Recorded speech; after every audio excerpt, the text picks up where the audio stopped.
आम आदमी पार्टी गजपति जिला पक्षर जिलापाल दाबीपत्र प्रदान। गजपति जिला सदर महकुमा पारलाखेमुंडी स्थित जिलापाल कार्यालय सम्मुखରେ पहुंची आम आदमी पार्टी गजपति जिला आवाहक शिशिर भंज सामंत नेतृत्व में गजपति जिलापाल उद्देश्य एक दाबीपत्र प्रदान करा जायछि। दाबी गुड़िक है पारलाखेमुंडी सहर पर प्रस्तावित बाईपास रोड यथाशीघ्र निर्माण करा जाऊ। द्वितीयटी है पारलाखेमुंडी मुख्य रास्ता प्रशस्तीकरण और नूतन भाव निर्माण करा जाऊ बोली दाबीपत्र उल्लेख रही। दाबीपत्र डेप्यूटी कलेक्टर इमरजेंसी कमलाकांत पंडा को प्रदान करा जायछि। प्रकाश थाउ कि पारलाखेमुंडी सहर अति पुरातन और ओडिशार द्वितीय सर्वपुरातन पौर परिषद भाव परिचित। पारलाखेमुंडी सहर बाईपास रास्ता दीर्घ 30 वर्ष ऊर्ध्व हेब परिकल्पना करा जायछि। पारलाखेमुंडी बासिंदा तरफ बारंबार दाबी करबा सत्वे आज पर्यंत बाईपास रास्ता निर्माण न हेबा दुर्भाग्यजनक।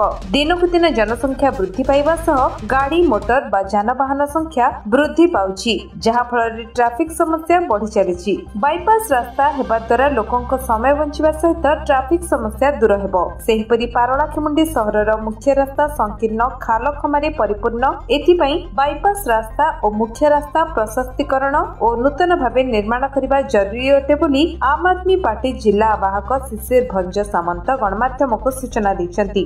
मैडम आपन परिचय मो शैलबाला पंडा आम आदमी पार्टी महिला प्रेसिडेंट। कौन कहबे जिलापाल द्वारा कौन दाबी दैछंती?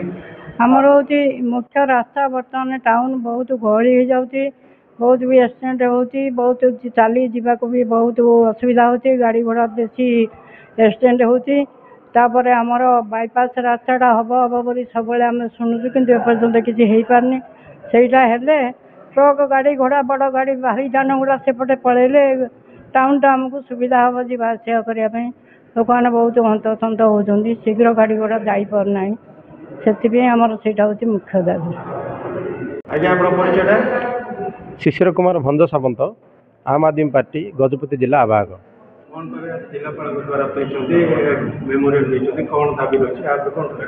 प्रथमत आज आम आदमी पार्टीर 13तम प्रतिष्ठा दिवस एवं संविधान दिवस अवसर में समस्त शुभेच्छा जनाया सहित मुख्यतः पारलाखेमुंडी सहर एते पुरातन दीर्घ वर्ष धरिकी यार रास्ताघाट चौड़ा हो पारनी एवं प्राय 30-35 वर्षर परिकल्पना जे पारलाखेमुंडी सहर पर गोटे बाईपास रोड्र आवश्यकता रही।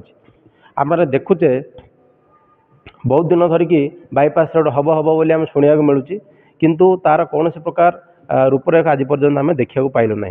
एते विलंब जे गजपति जिले में जेकोसी प्रकल्प हो केबे आरंभ हो केबे शेष हो तार कौन ठीक ठिकाना न थाए। तो यहाँ गोटे बहुत बड़ समस्या, ट्रैफिक समस्या बढ़ी बढ़ी जाऊँगी, कारण दिनक दिन जनसंख्या वृद्धि सहित गाड़ी जानवाहन मोटर गाड़ी बढ़ुची। आउ जो लोक मैंने सहर अतिक्रम कर जाऊँगी से समय नष्ट होची।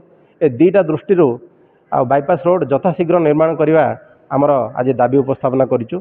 ता सहित गोटे सर्वपुरातन एवं ओडिशार द्वितीय पौरपालिका पारलाखेमुंडी मुख्य रास्ता अति दयनीय अवस्था, यार दुरावस्था कहले न चले।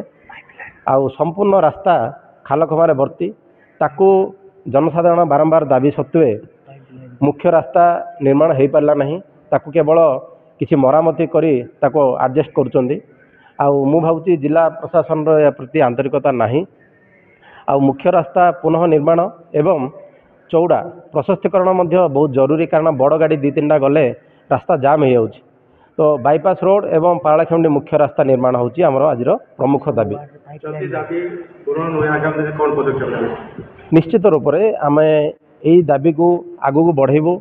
भविष्य में जदि कौन पदक्षेप निया जाउ नहीं, आम या जोरदार करूँ एवं जरूरी जदि जरूरी क्षेत्र में आम आईन आश्रय नापी बाध्य हो एवं आंदोलन को जारी रखिबू। गजपति रेणुबाला बेहरा रिपोर्ट, विश्व विजय न्यूज ओडिशा।